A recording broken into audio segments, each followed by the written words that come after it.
Hi guys, in the last lecture we started with the transmission line. We saw what is a transmission line. Then we saw the transmission lines are made of aluminium. What are the properties of aluminium that uh, force us to make the transmission line by the use of aluminium? The properties that we saw were it was lighter in weight, it had a lower cost, it had a higher radius for the same value of resistance, so it had lesser corona. Then we saw various ratings that are associated with a transmission line: power rating, voltage rating, and the current rating. Then we saw over voltages. To decide the insulation level, we use the over voltages. So greater than 345 kV, we use switching over voltage, and less than 345 kV, we use lightning over voltage. Then we saw classification of transmission line based on voltage level and why high voltage transmission is preferable. And we saw that the voltage rating is proportional to length. As the length of the line increases, we have to increase the voltage of transmission. Now, as I told you in the last lecture, that power is carried by transmission line from the generator to the substation, and from the substation to the consumer, power is carried by means of feeders and distributor. So here is the transformer that we are stepping down the voltage. Then this line AB, this is called as a feeder, and this section BC, this is called as distributor. Okay.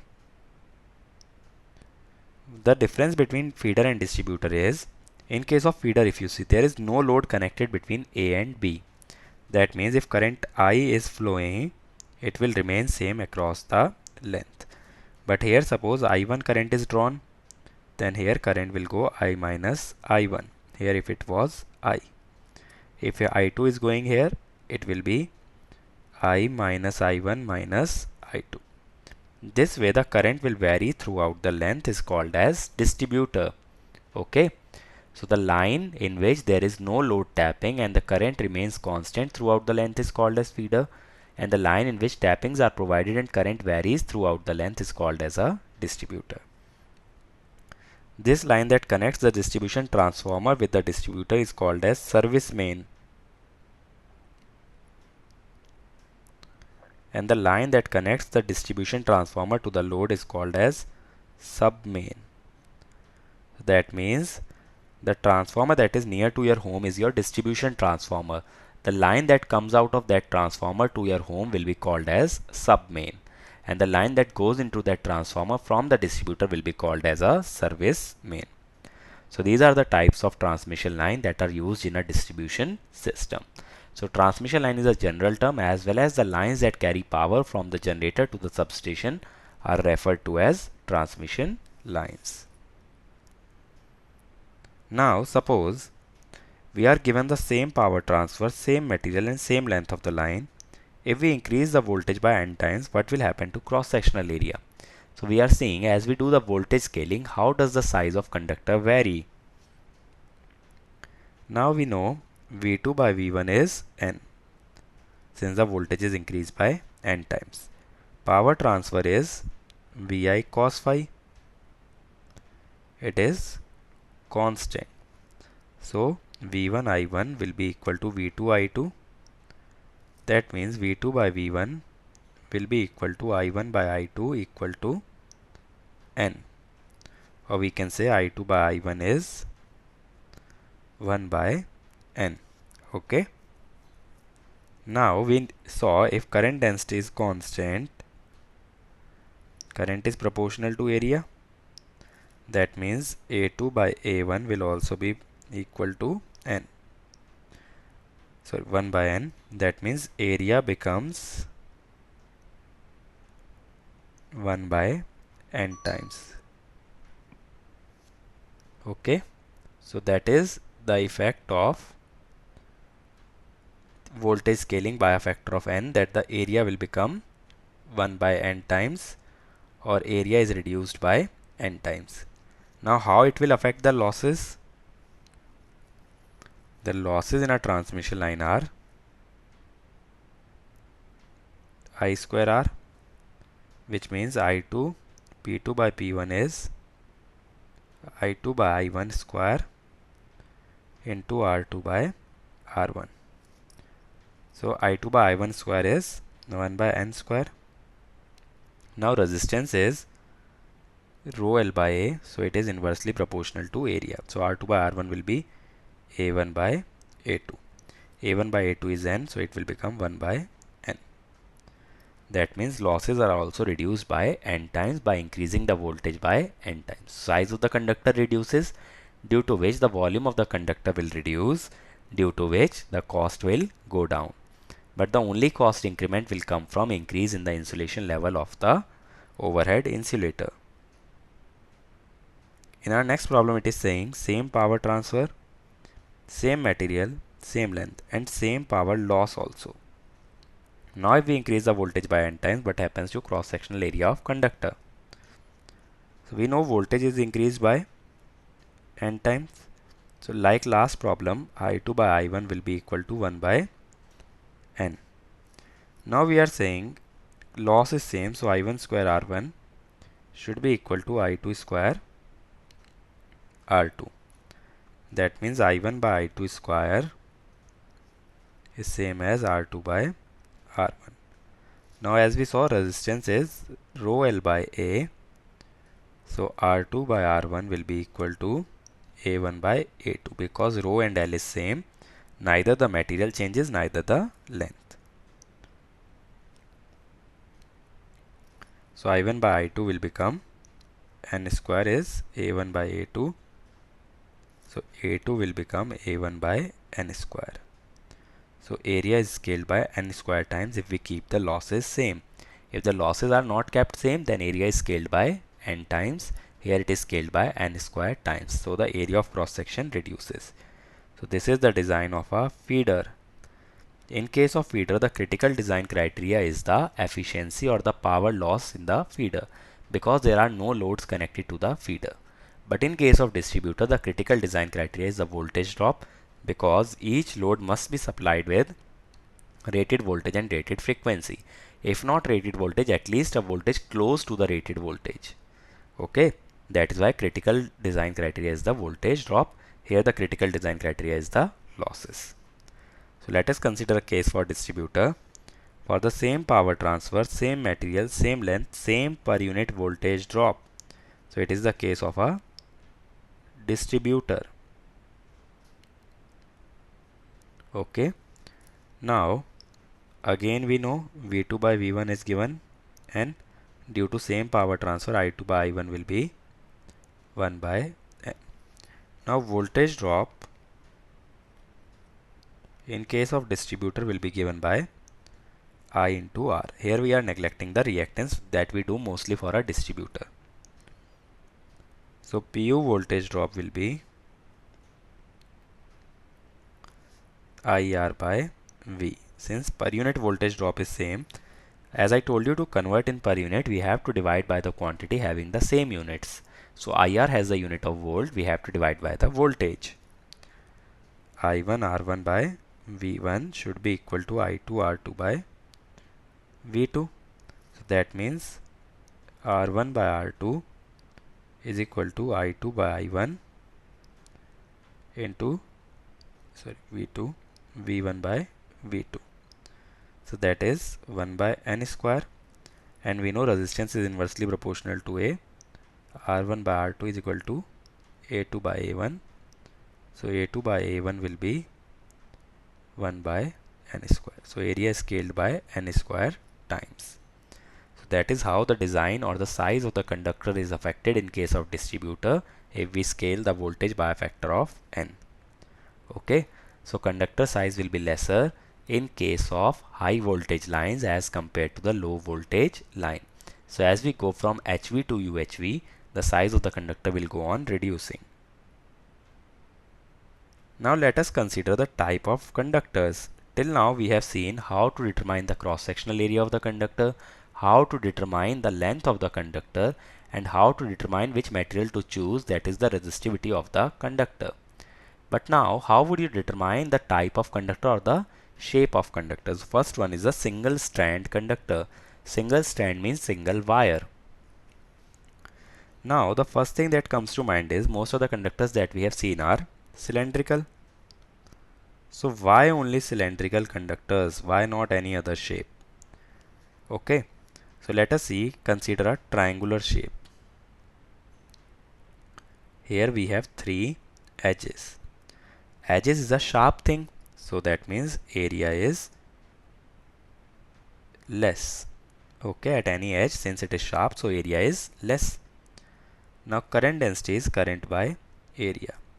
If area is less, current density is high. Electric field is J by sigma. If current density is high, electric field will also be high. And as I told you, the higher the electric field, higher is the corona loss. Okay, that means there will be corona discharge at the edges. Now if you do not remember corona, what to do is refer to a 12th standard book and refer to Venn diagram generator. There we had a comb which had sharp ends, and there we had a corona discharge. So that means whenever there are sharp ends, there will be corona discharge. That is why cylindrical conductor is preferable. There are no sharp edges. Electric field will be uniform. Okay. So that is why circular cross-sectional area or the cylindrical conductors are preferable as compared to the non-cylindrical conductors or the conductors with pointed ends. Now even in case of a cylindrical conductor, there are two types of cylinder, hollow cylinder as well as a solid cylinder. So which one to choose and why? The thing is, if I give you a solid cylinder, let us say it has a radius r, and I give you a hollow cylinder, it has inner radius r, capital radius r1. Now if we say same cross section area, why to keep same cross section area? Because we know current is proportional to the cross sectional area. So that means if for the same current carrying capability, they should have the same cross sectional area. So the cross sectional area of this will be pi r square. For this it will be r1 square minus r square. So if you keep same, that means r1 square is equal to r square plus r square. So r1 will be under root r square plus r square. So r1 is definitely greater than r. Now electric field inside the conductor will be 0. Electric field will only be present outside the conductor. Why electric field is inside the conductor is 0? Suppose there is some charge inside. So there will be some electric field. This electric field will force this charge to reside on the surface. That is why in case of conductor, the entire charge is assumed to be residing on the surface, because if there is charge in the bulk, it will create an electric field which will cause the force on the charge and cause it to move outside the conductor or on the surface of the conductor. That is why charge can never reside in the bulk of the conductor. So the entire charge will reside on the outer surface, so field inside is 0. So that means field will lie outside the conductor. And field due to a cylindrical conductor is given by lambda by 2 pi epsilon naught r, or let us say 2 pi epsilon naught x. That means field is inversely proportional to x. As the distance or radius increases, field reduces. Since the outer radius of hollow conductor is greater, that means E hollow is less than E solid. So if E hollow is less than E solid, that means corona is reduced. So that is why hollow conductors are preferable as compared to the solid conductor, as the corona loss is reduced. Now when we talk about bus bars are nothing but these are the nodes or junction which connect two transmission line. So they are nothing but a cylinder on conducting cylinder on which transmission lines will be there. This is incoming line, this is outgoing line. This is always made of a hollow conductor. Why? Because here there is more chance of corona. So to reduce corona, bus bars are always made hollow. Okay, so that is why hollow conductor is preferable as compared to a solid conductor. Okay, now the problem in case of a solid conductor or in case of a single strand, whether solid or hollow, is the skin effect. Now what is a skin effect? Skin effect is the phenomena due to which the current in case of AC system flows only at the outer surface of the conductor. That means current will have a higher strength at the surface as compared to a bulk of the conductor. How I am saying this? First of all, if you consider a coil having a n turns per unit length, the magnetic flux density is given by mu naught Ni. Now this magnetic field is assumed to be restricted only inside the coil.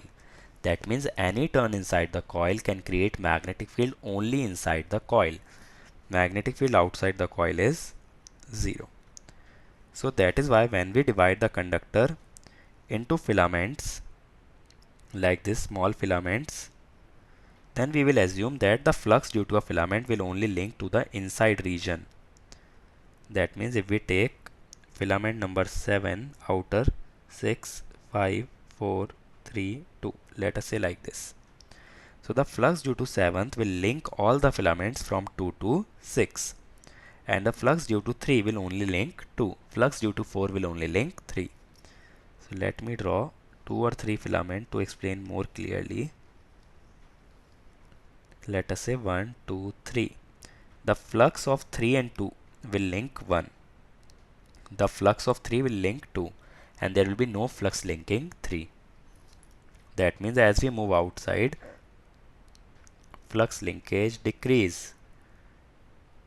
Okay, flux linkage will decrease because flux due to a filament will link only the inside region. So the flux of 3 and 2 will link 1, but the flux linking 2 will only be due to 3. As the flux reduces, induced EMF will also reduce. Okay, because induced EMF is d phi by dt. Now as we all know, according to Lenz's law, induced EMF opposes the cause of induction. Here the cause of induction is flow of current. So induced EMF will cause opposition to the current. So as we move outwards, EMF reduces, so the opposition to the flow of current reduces. That means there is less opposition at the surface as compared to the bulk of conductor. So more current will flow through the surface as compared to the bulk. Since there is less opposition at the surface, so current will be more. Since there is more opposition in the bulk, current will be less. So current is concentrated near the surface of the conductor or the skin of conductor. That is called as a skin effect. Okay. So it is due to non-uniform flux linkage, because flux linkage is varying as we move from inside half or from the bulk to the surface. Flux is not constant, that is non-uniform flux linkage. Skin effect can also be explained in terms of skin depth. As the current varies, current density also varies. It is equal to J max exponential minus x by delta, where x is the distance from the surface. So as we move from inside to the surface to the inside, x increases, so current density reduces. That means minimum current density lies at the bulk, maximum lies at the surface. Now here delta, if x equal to delta, J is equal to J max by E, which I will say it is very low or it is insignificant. So I can say that when x is kept equal to delta, current density is almost 0. So if current density is almost 0, I can say that the current is restricted from x equal to 0 to x equal to delta. So that is skin depth signifies at up to what depth is the current concentrated in a conductor. That is the AC current. So it is concentrated up to delta depth. It is also used in terms of electromagnetic waves. When an electromagnetic wave strikes a conductor, it can penetrate only up to delta because it is decreasing exponentially inside the conductor. So skin depth also indicates the depth up to which an electromagnetic wave can penetrate inside a conducting surface. Okay. This delta is given by under root 2 by omega mu sigma. Omega is the angular frequency, mu is the permeability, sigma is the conductivity. Now for a perfect conductor, what will happen is sigma will be infinite, that is the resistance will be 0.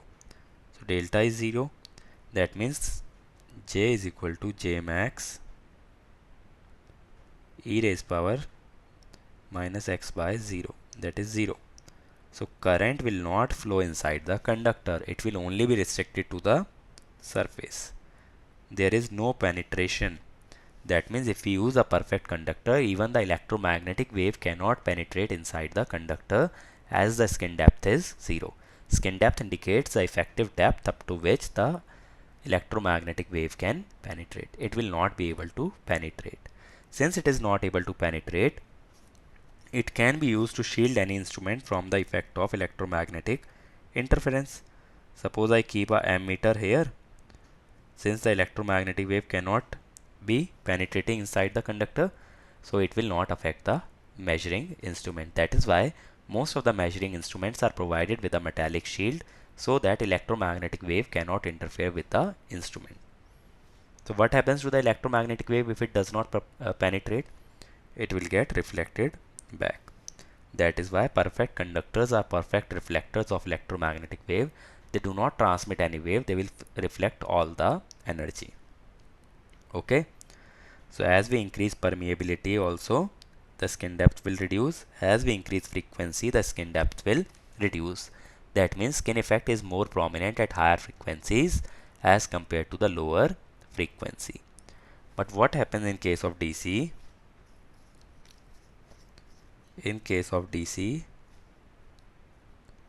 omega is 0.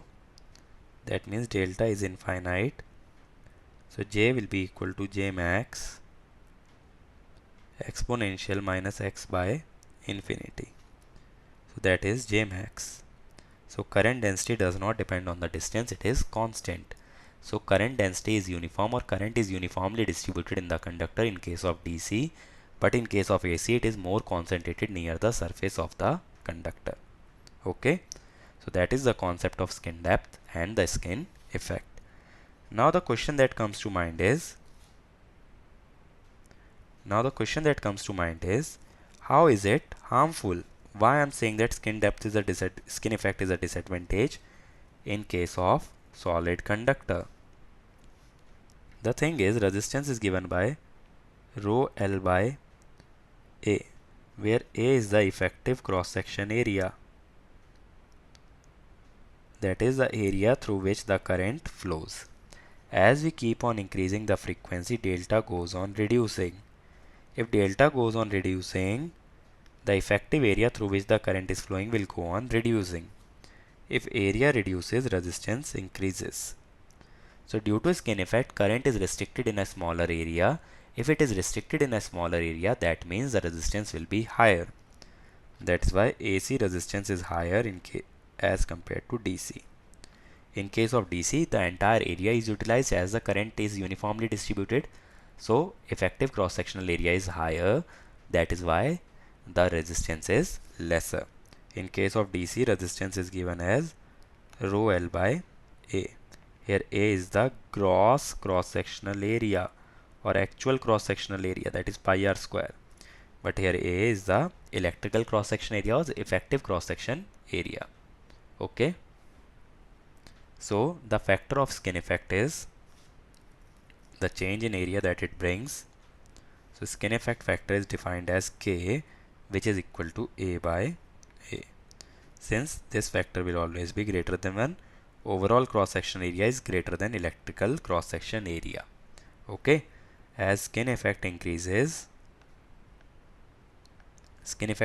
means delta reduces and A reduces. So factor of skin effect increases. So to reduce skin effect, what we have to do is we have to reduce the physical cross section area, either reduce A or increase capital A. Then only the K can reduce. Okay, so that means the ill effect of the skin effect is the current is restricted to smaller area. So what we have to do is we have to current is restricted in a smaller area. That means the resistance is higher. Resistance is higher means losses is higher. So to reduce skin effect, either we have to increase the net cross sectional area or cross sectional area, or the actual cross section area that we have to reduce, or we have to increase the electrical cross section area. Either reduce the actual cross section area or increase the electrical cross sectional area to reduce the skin effect. So skin effect is directly proportional to frequency. Okay, so let us consider the factors on which it depends. First of all, skin effect is inversely proportional to delta. Lower the delta means the lower is the area in which the current is concentrated. That means more is the skin effect. So skin effect is, since delta is inversely proportional to frequency, it is proportional to frequency. It is proportional to permeability. It is proportional to conductivity. It is also proportional to